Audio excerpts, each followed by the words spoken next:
नमस्कार. आज आपल्या सेरीजचा पुढचा भाग म्हणून ज्यांना सेंद्रिय शेतीचे जनक म्हटलं जातं जागतिक पातळीवर, अशा सर अल्बर्ट हॉवर्ड यांच्याबद्दल, त्यांच्या कार्याबद्दल, त्यांच्या सेंद्रिय शेतीबद्दलच्या विचारांबद्दल आणि त्यांचं भारतीय सेंद्रिय शेतीतलं योगदान आणि भारतीय सेंद्रिय शेती जी सगळ्याला समजून सांगितली त्याबद्दलच्या योगदानाबद्दल बोलणार आहोत. आणि अहिल्याबाई होळकरांच्या होळकर घराण्याशी त्यांचा कसा संबंध होता आणि होळकर घराण्याचं जागतिक सेंद्रिय शेतीच्या चळवळीमधलं योगदान काय आहे ते पण आपण समजून घेणार आहोत. तर एका वाक्यात जर सर अल्बर्ट हॉवर्ड यांची जर वर्णन करायचं म्हटलं तर पाश्चात्य विज्ञानाला भारतीय मातीचे रहस्य शिकवणारा ब्रिटिश शास्त्रज्ञ असं म्हणता येईल.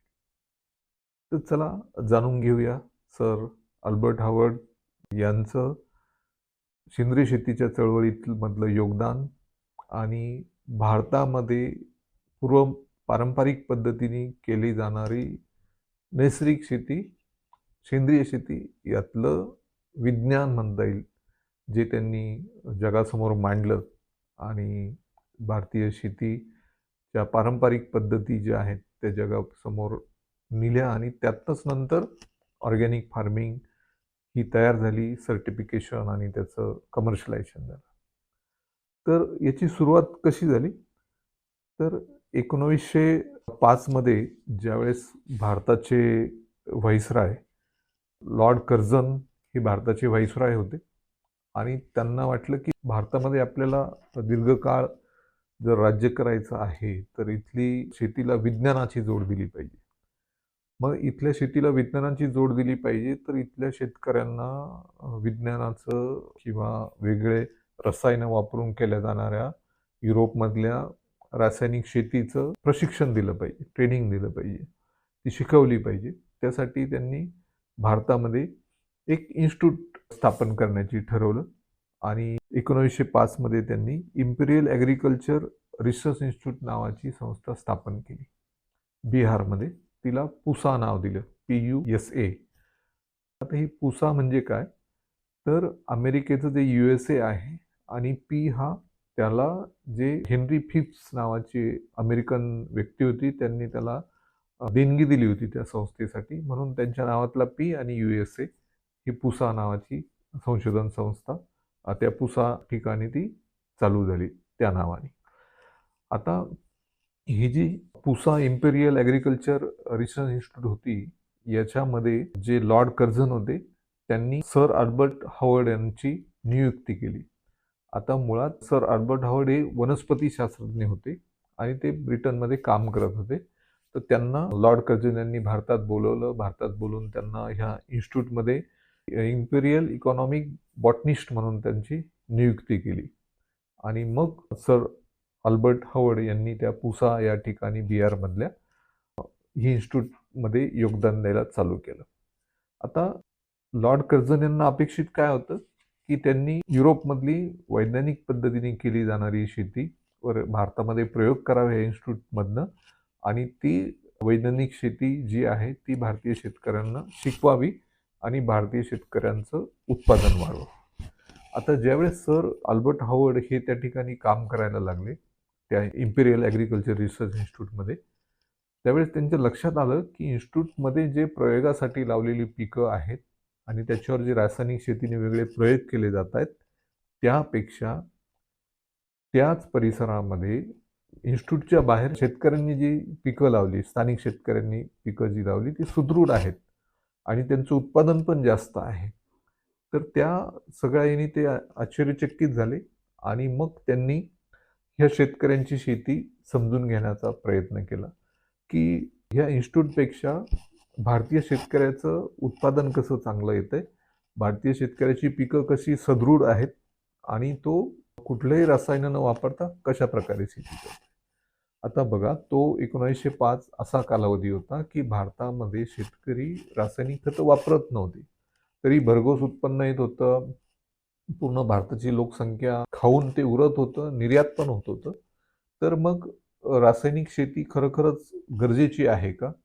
असं सर अल्बर्ट हॉवर्ड यांना वाटलं आणि त्यांनी मग भारतीय शेतकरी आणि जमिनीतले कीटक यांना स्वतःचं प्राध्यापक मानलं.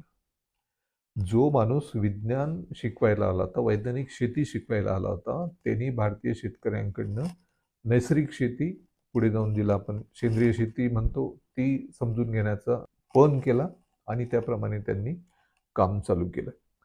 आता त्यांच्या काय लक्षात आलं, की युरोपमध्ये जे मोनोक्रॉपिंग आहे, मोनोक्रॉपिंग म्हणजे एकच प्रकारची पिकं खूप मोठ्या जमिनीवर लावली जातात आणि त्यासाठी त्यांना तसं असल्यामुळे त्यांना रासायनिक खतं देण्याची गरज पडते आणि त्याच वेळेस त्यांचं असं लक्षात आलं, की भारतीय शेतकरी हा एकाच वेळेस एकाच शेतामध्ये धान्य पिकवतो, कडधान्य पिकवतो, भाज्या, फळे पिकवतो आणि त्याचबरोबर गुरांचं पालन करतो.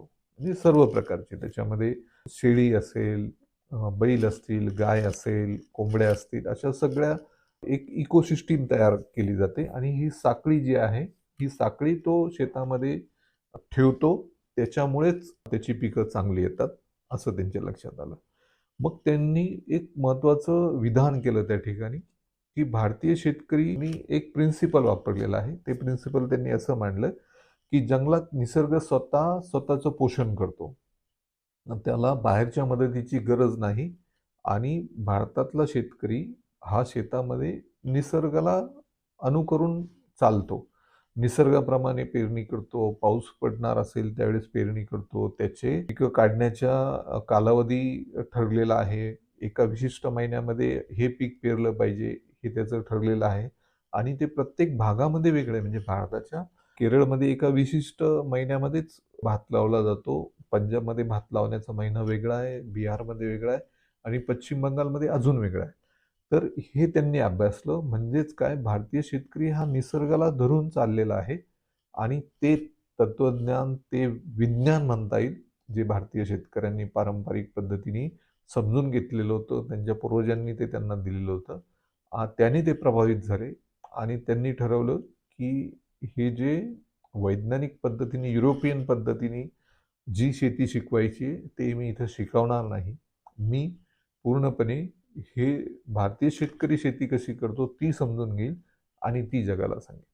त्यामुळे झालं काय, की त्यांचे इंग्रज सरकार होतं त्यांच्याशी त्यांचे वाद व्हायला लागले आणि ज्या इन्स्टिट्यूटच्या कामासाठी त्यांना बोलवलं होतं, ते सोडून हे वेगळंच काहीतरी करतायत असं इंग्रज सरकारला वाटलं आणि त्या वादांच्या काळातच एक घटना घडली, की इंदोरमधले जे त्या वेळचे होळकर घराण्याचे वंशज होते, महाराज तुकोजीराव होळकर तिसरे यांची आणि त्यांची भेट झाली आणि त्यांनी त्यांना इंदोरला बोलवलं आणि इंदोरला त्यावेळेस तुकोजीराव होळकर जे होते, त्यांनी ऑलरेडी एका इन्स्टिट्यूटची स्थापना केली होती. म्हणजे होळकर घराण्याचं योगदान तर आपण वेगळ्या क्षेत्रामध्ये जाणतोच. पण ह्याही क्षेत्रात त्यांचं सेंद्रिय शेतीच्या क्षेत्रामध्ये किंवा त्यांच्या जिथं त्यांची सत्ता आहे, त्या त्यांच्या सरदारकीमध्ये लोकांनी जास्तीत जास्त उत्पादन वाढावं, त्याच्यावर फूड प्रोसेसिंग व्हावं, ते वेगळ्या देशांमध्ये निर्यात व्हावं, वेगळ्या प्रदेशामध्ये भारतात जावं, याच्यासाठी त्यांनी इन्स्टिट्यूट ऑफ प्लांट इंडस्ट्रीज म्हणून नावाची एक संस्था काढली होती इंदोरमध्ये. ही कोणी काढली होती? महाराज तुकोजीराव होळकर तिसरे यांनी.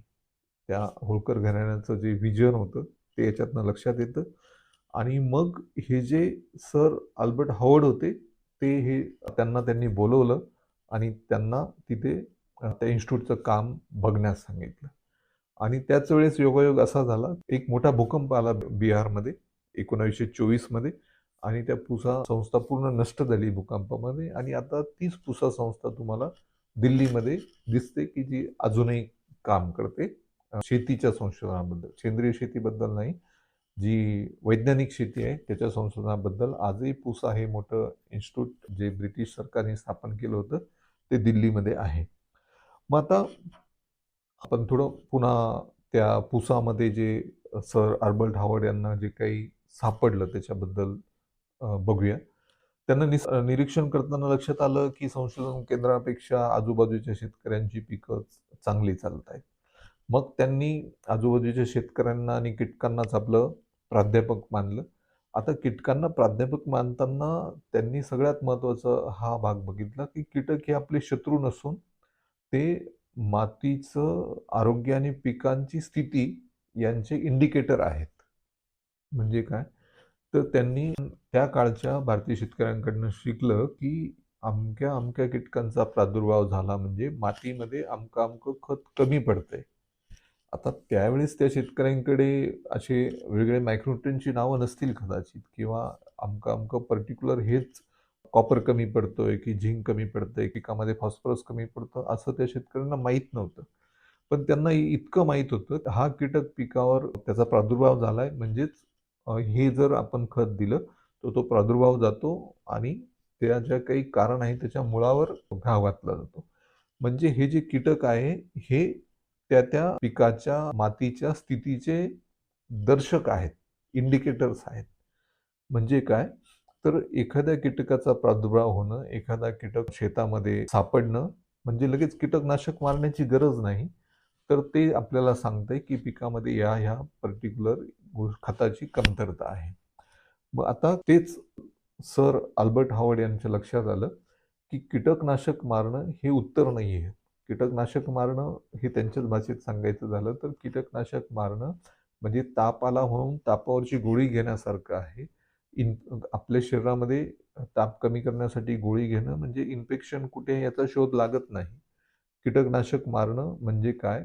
तर तापावर गोळी घेण्यासारखं आहे. त्यानी मूळ जे इन्फेक्शन आहे, मूळ जे कमतरता आहे पिकामधली ती त्यातनं आपल्याला सापडत नाही.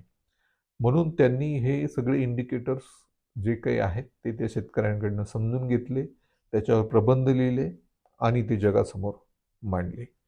नंतर हे सगळं करताना ते इंदोरमध्ये आले आणि त्यांनी इंदोरमध्ये सेंद्रिय शेतीचे प्रयोग केले आणि तेच पुढे इंदोर मेथड म्हणून किंवा त्याला इंदोर पद्धती म्हणून जगभर प्रसिद्ध झाले. मग आता ही इंदोर पद्धती काय होती?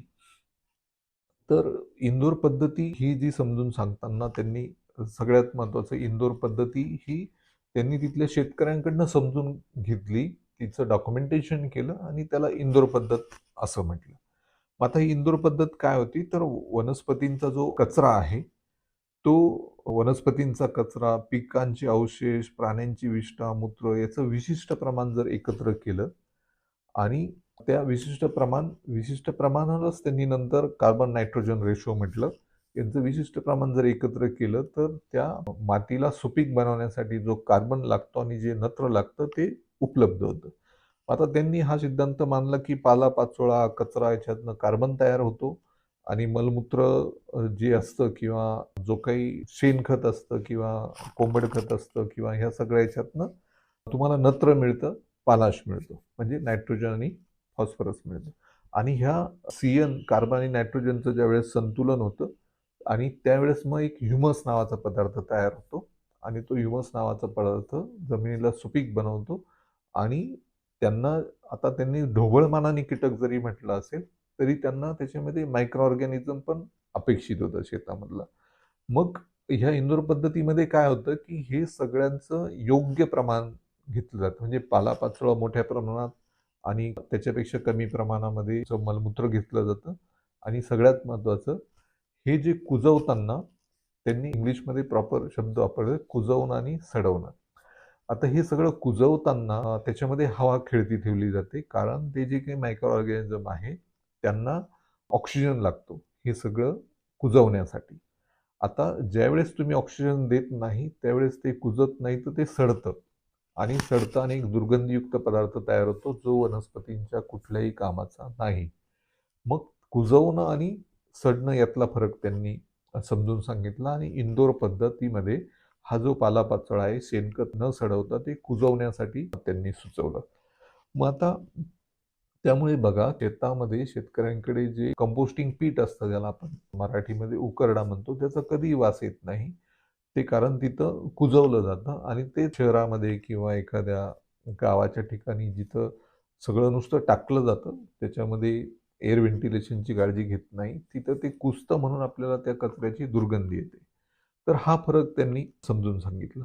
मग ह्या इंदोर पद्धतीमध्ये हवा किती खेळली पाहिजे, पाणी किती टाकलं पाहिजे, उष्णता किती मेंटेन केली पाहिजे, याचं सगळं संतुलन त्यांनी एक्सप्लेन केलं. आणि ती इंदोर पद्धत तुम्हाला सगळीकडे उपलब्ध आहे, किंवा कधी फ्युचरमध्ये आपण त्याच्यावर पण एक व्हिडिओ करूया.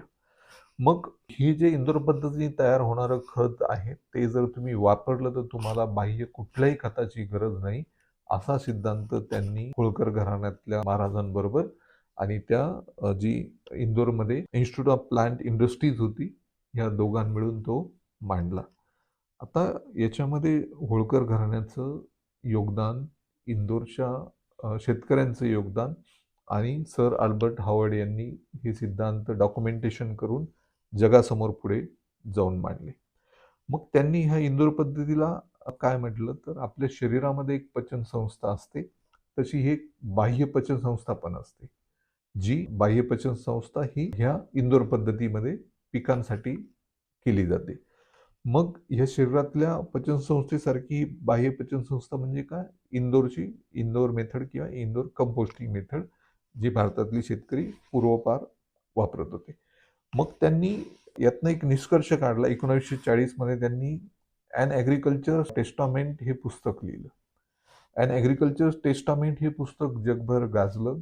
त्याच्यातनं त्यांनी ह्या सगळ्या भारतीय शेतकऱ्यांच्या पीक पद्धतीबद्दल, कुठल्याही रासायनिक खताचा वापर न करता येणाऱ्या पिकांबद्दल, त्यातल्या न्यूट्रियन्स व्हॅल्यूबद्दल, पोषक मूल्यांबद्दल सिद्धांत याच्यामध्ये मांडले. आणि त्यामध्ये त्यांनी जो काही प्रिन्सिपल दिलं ते असं होतं की माती, वनस्पती, प्राणी आणि मानव यांचं आरोग्य एक आणि अविभाज्य आहे.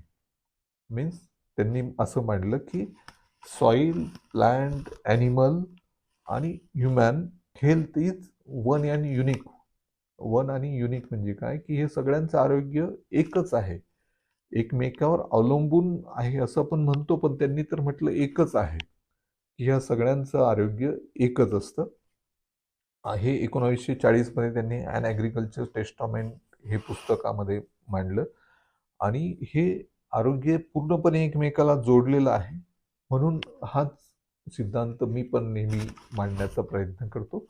आज आपल्या चॅनलचं नाव जे सॉईल टू बॉडी आहे, ते पण त्यातनंच आहे, की आपली ही जी बॉडी आहे ती सॉईलपासनं बनलेली आहे. म्हणजे आपण ज्यावेळेस जन्माला येतो त्यावेळेस आपण 2 ते 3 किलोचे असतो, आणि आज आपण 70-72 किलोचे असू. तर हे 70 किलो कुठनं येतं, तर आपण जे काही फूड खातो त्यातनं येतं, त्यातनं तयार होतं. मग हे फूड कुठनं येतं, तर सॉईलमधनं तयार होतं. तुम्ही व्हेज खात असाल, नॉनव्हेज खात असाल, कुठल्याही प्रकारचं अन्न, याचं मूळ जर शोधाल तुम्ही तर तुम्हाला माती हेच सापडेल. म्हणून हा जो सॉईल टू बॉडीचा प्रवास आहे तो शुद्ध असावा, तो चांगला असावा, तो आपलं जीवनमान चांगला करणारा असावा, आपलं आरोग्य चांगला ठेवणारा असावा. आपल्याला हॉस्पिटलमधल्या सगळ्या प्रोसेसपासून बाजूला, शक्य तितका बाजूला ठेवणारा असावा. म्हणून हा सॉईल टू बॉडी ह्या चॅनलचा उद्देश आहे, प्रपंच आहे.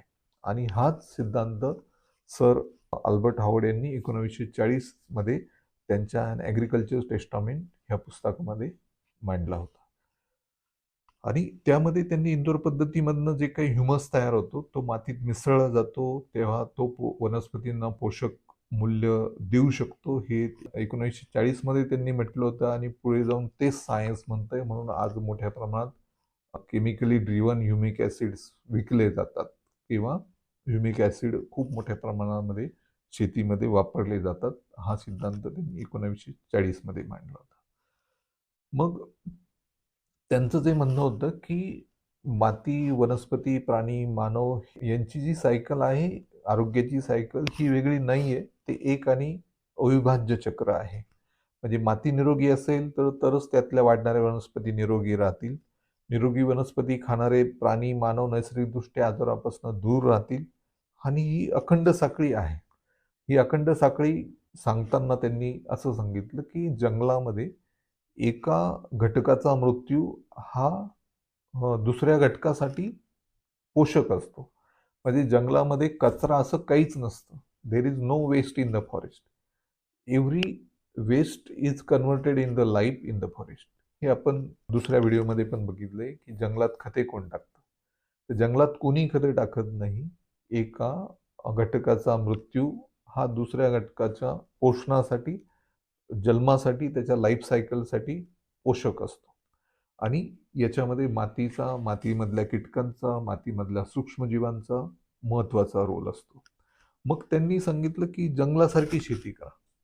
जंगलासाठी शेती करा म्हणजे काय, नैसर्गिक जंगलामध्ये जी काही नैसर्गिक परिसंस्था असते, फॉरेस्ट इकोसिस्टीम असते, त्याप्रमाणे आपण आपलं शेती केली पाहिजे, सेंद्रिय शेती केली पाहिजे. त्यासाठी इंटरक्रॉपिंग आलं, त्यासाठी कंपोस्टिंग आलं, त्यासाठी भास्कर सावे गुरुजींनी जे सांगितलंय की शेतातनं बाहेर काय काढायचं, तर शेतातनं बाहेर फक्त धान्य, फळं आणि भाजीपाला काढायचा.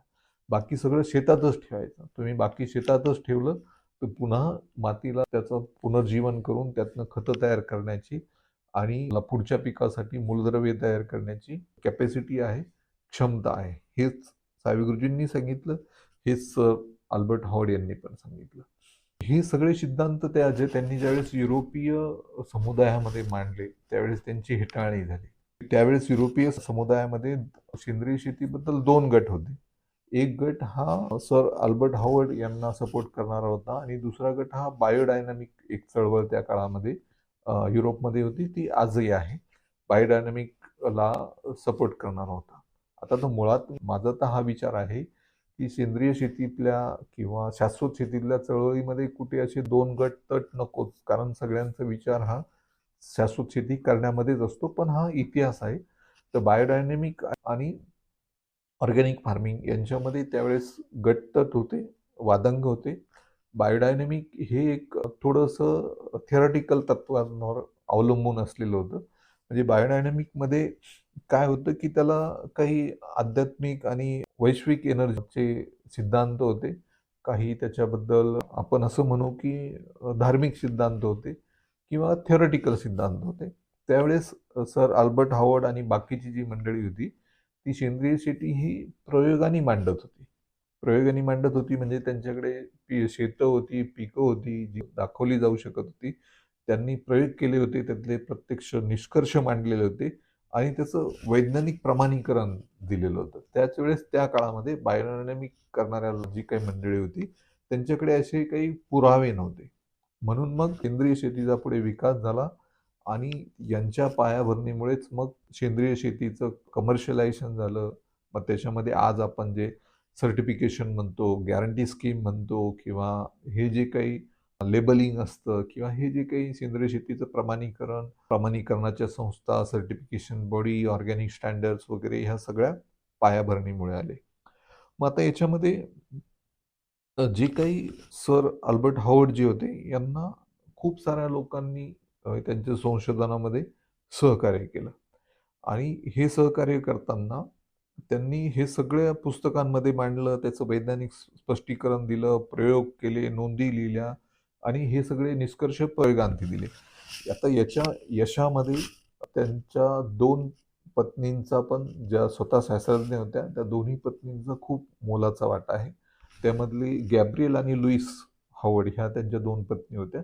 ह्या दोन्ही पत्नी प्रशिक्षित शास्त्रज्ञ होत्या असं म्हणूया आणि त्यांचं पण सेंद्रिय शेतीबद्दल संशोधन होतं आणि ह्या दोघींचं पण त्यांच्याबरोबर ह्या सगळ्या संशोधनामध्ये योगदान आहे. आता याच्यामध्ये त्यांचे काही भारतीय सहकारी पण होते. जे भारतीय सहकाऱ्यांकडनं त्यांनी हे समजून घेतलं. त्याच्यामध्ये महत्त्वाचं मराठी नाव मी घेऊ इच्छितो, यशवंत वाड. हे जे भारतीय त्यांचे सहाय्यक होते, ते त्यांच्या एका पुस्तकाचे सहलेखक पण होते. आता हॉवर्ड यांनी हे भारतीय सहाय्यक जे होते यशवंत लाड, या दोघांनी 1931 मध्ये प्रकाशित झालेलं महत्त्वाचं वैज्ञानिक जो पुस्तक लिहिलं, the waste product of agriculture. ज्याला आपण काय म्हणूया की शेतीमधलं जे काही वेस्ट असतं त्याचा रोल किती महत्त्वाचा आहे ॲग्रिकल्चरमध्ये आणि त्याच्यापासून पुन्हा कसं पीक उभं राहू शकतं याच्यावर त्यांचं जे पुस्तक आहे. त्याच्यामध्ये यशवंत वाड यांचा उल्लेख त्यांनी सहलेखक, सहाय्यक म्हणून केलेला आहे. असं हे एक सेंद्रिय शेतीच्या चळवळीमधलं पेटलेलं, त्याला वाहून घेतलेलं सर अल्बर्ट हॉवर्ड यांचं योगदान आणि त्याच्यामध्ये यशवंत वाड अशा आणि होळकर घराण्याचं पण योगदान हे कदाचित अनेकांना माहीत नसेल. आता याच्यामध्ये अजून एक वादाला वाचा फुटली पुढच्या काळामध्ये. बऱ्याचशा भारतीय चळवळीतल्या लोकांना असं वाटलं, की आज सेंद्रिय शेतीचं सर्टिफिकेशन किंवा स्टँडर्ड्स हे युरोपमधनं आपल्याकडे येतायत. पण ॲक्चुअली ते आपल्याकडनंच तिकडे गेलेलं आहे. ह्या स्टेटमेंटला किंवा ह्या दाव्याला तसं ढोबळमानाने खरं म्हणता येईल. कारण सर अल्बर्ट हॉवर्ड यांनी भारतीयांकडनं सेंद्रिय शेती शिकली, ती तिकडे नेली आणि नंतर प्रमाणीकरण आले, बाहेरनं आपल्याला स्टँडर्ड्स आले. आता मुळात स्टँडर्ड्स का आले हे समजून घ्या, की भारतासारख्या देशामध्ये किंवा कुठल्याही देशामध्ये सेंद्रिय उत्पादन आहे आणि हे केमिकलपासून उत्पादन केलंय, हे जर तुम्हाला ग्राहकाला सांगायचं असेल, तर तुम्ही कसं सांगाल? बरं, ग्राहक आणि उत्पादक हे एकमेकाच्या ओळखीचे असतील, ते एकमेकाला बघत असतील, ते एकाच गावात असतील, तर ते समजू शकतात, की बाबा हा सेंद्रिय शेती करतो, याच्याकडनं मी घ्यायला हरकत नाही. पण ज्यावेळेस ते नैसर्गिक पद्धतीने, सेंद्रिय पद्धतीने केलेले उत्पादन आहे, ते जर आपल्याला दुसऱ्या शहरामध्ये, दुसऱ्या देशामध्ये जर विकायचं असेल, तर तुम्हाला त्याच्यामध्ये प्रमाणीकरणाची गरज आहे, एक प्रमाणपत्राची गरज आहे. त्याशिवाय तुम्ही देऊ नाही शकत. आणि मुळात युरोप किंवा भारत हा विषय आपण शाश्वत शेतीमध्ये ठेवायलाच नको. शाश्वत शेतीमध्ये आपण कुठलाही शेतकरी असो, त्याला ते तत्त्वज्ञान, त्याला ते ज्ञान, त्याला जे सर्टिफिकेशन, त्याला बाजाराची उपलब्धता, त्याला योग्य भाव याच्यामध्ये आपण सर्वांनी एकत्रित काम केलं पाहिजे. आता त्यांचं जे पुस्तक आहे अॅन ॲग्रिकल्चर टेस्टामेंट, याला सेंद्रिय शेतीचं बायबल म्हटलं गेलं जगभरामध्ये. आणि ह्या पुस्तकामधनं बऱ्याचशा चळवळी उभ्या राहिल्या पुढे जाऊन आणि ह्या पुस्तकाने खरं जगाला ह्युमस आणि मायक्रोरायझा याची ओळख करून दिली आणि ह्या पुस्तकाने खरी भारतातली जी पारंपरिक नैसर्गिक शेती आहे त्याची जगाला ओळख करून दिली. आता याच्यामध्ये अजून काही गोष्टी जर त्यांच्या कार्याच्या पुढे बघायच्या असतील तर अमेरिकेमध्ये जे.आर. रोडेल यांनी हार्वर्ड यांच्या ह्या पुस्तक त्यांचं साहित्य वाचून अभ्यास करून अमेरिकेमध्ये रोडेल इन्स्टिट्यूटची स्थापना केली. जी रोडेल इन्स्टिट्यूट ऑर्गॅनिक शेतीवर संशोधन करते आणि ती त्या काळापासून करत आलेली आहे. आणि नंतर ब्रिटनमध्ये अनेक लोकांनी प्रेरणा घेऊन त्यांच्या पुस्तकांचे वेगळ्या भाषांमध्ये भाषांतरं केली, त्याचे प्रयोग केले आणि त्यातनं सेंद्रिय शेतीची चळवळ उभी राहिली. म्हणून जगभरामध्ये सर अल्बर्ट हॉवर्ड यांना सेंद्रिय शेतीचे जनक मानलं जातं किंवा सेंद्रिय शेतीचे जनक म्हणण्यापेक्षा पुन्हा यातनं कदाचित असं म्हटलं तर काही भारतातले चळवळीतले लोक नाराज होतील. तर जनक एवढ्यासाठी मानलं जातं की त्यांनी ह्या नैसर्गिक शेतीचं सेंद्रिय शेतीचं डॉक्युमेंटेशन केलं आणि त्याला सिस्टीम लावली. यात काहीच वाद नाही की भारतीय शेतकरी, पाकिस्तानमधला शेतकरी, बांगलादेशमधला शेतकरी आपण पारंपरिक पद्धतीने सेंद्रिय शेतीच करत होतो. आपण नैसर्गिक शेतीच करत होतो. पण त्याला गॅरंटी सिस्टीम आणणं, त्याला स्टँडर्ड्स आणणं, त्यालाचं डॉक्युमेंटेशन करणं, ते जगासमोर मांडणं हे सर अल्बर्ट हॉवर्ड यांनी केलं. म्हणून त्यांचं योगदान त्यासाठी तितकंच महत्त्वाचं आहे. मग सर अल्बर्ट हॉवर्ड यांचा कार्याचा निष्कर्ष एवढाच निघेल की भारतीय पारंपरिक ज्ञानाचं आज जागतिक सेंद्रिय शेती चळवळीमध्ये जे रूपांतर झालंय त्याला सर अल्बर्ट हॉवर्ड यांचं योगदान महत्वाचं आहे. आणि त्यांच्या संपूर्ण पुस्तकांमधनं, तत्वज्ञानांमधनं जर एका वाक्यात मेसेज घ्यायचा ठरला तर तो असा राहील की निसर्गावर विजय मिळवण्यापेक्षा वेगळ्या रसायनांचा वापर करून निसर्गाच्या जे काही पद्धती आहे त्याच्यावर विजय मिळवण्यापेक्षा निसर्गाकडूनच शिकण्यात मानवाचे खऱ्या अर्थाने हित आहे. आणि निसर्गाच्या अनुसरून, निसर्गाला अलाइन करून जो भारतीय शेतकरी पारंपरिक शेती करत आलाय तीच खरी सेंद्रिय शेती करण्याची पद्धत आहे.